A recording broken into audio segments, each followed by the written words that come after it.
2 अगस्त 1981 की तारीख, आधी रात से ठीक पहले की बात है। खराब मौसम और कुछ कंफ्यूजन के चलते जहाज भटक गया और सुबह पता चला कि जहाज एक शैवाल की चट्टान से टकराया है।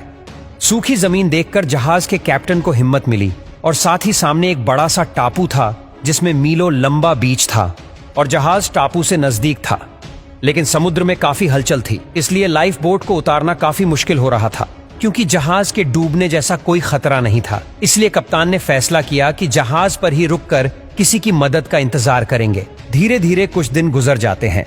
एक दिन शिप के वॉच टावर में खड़े एक लड़के को कुछ लोग दिखाई दिए। उसने देखा कि कुछ लोग टापू के जंगलों से उस ओर आ रहे हैं। पहले तो उसे लगा कि शिपिंग कंपनी ने रेस्क्यू के लिए लोग भेजे होंगे। फिर उसने नजर जरा पैनी की तो उसने देखा कि ये कोई आम लोग नहीं थे। छोटे कद के लेकिन तगड़े आदमी जिनके घुंघराले बाल थे। इनमें से किसी ने भी कपड़े नहीं पहन रखे थे सिवाय एक बेल्ट जैसी चीज के जो उनके कमर से बंधी थी। साथ ही इन लोगों ने भाले और धनुष तीर पकड़ रखे थे जिन्हें वो हवा में लहरा रहे थे।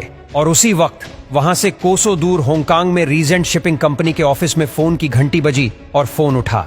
फिर सामने से प्रिमरोज के कप्तान की कांपती हुई आवाज आई कि हमें बचा लो, यहाँ हमारे ऊपर 50 के आसपास जंगली लोग लकड़ी की नाव से जहाज पर हमला करने आ रहे हैं। शाम तक ये शिप पर चढ़ जाएंगे और कोई बचेगा ही नहीं।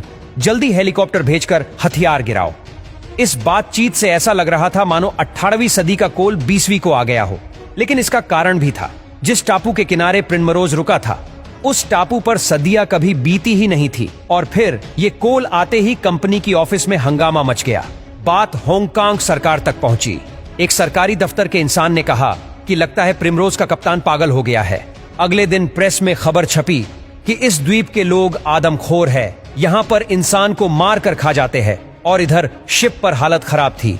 एक फ्लेयर गन, कुछ पाइप, जिसको जो मिला पकड़ कर ले आया। इनका इस्तेमाल कर 24 घंटे तक ये लोग खुद की रक्षा करते रहे। और सामने टापू के लोग शिप पर तीर चला रहे थे, लेकिन तेज हवा के चलते तीर जहाज तक नहीं पहुंच रहे थे। ऊपर से शिप की ऊंचाई के चलते कोई चढ़ भी नहीं पाया।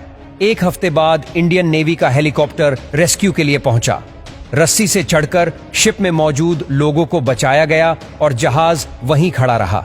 जिस टापू पर यह सब हो रहा था वह भारत के अंडमान द्वीप समूह का नॉर्थ सेंटिनल आइलैंड था। और जिन लोगों ने हमला किया उन्हें सेंटिनल आदिवासी कहा जाता है।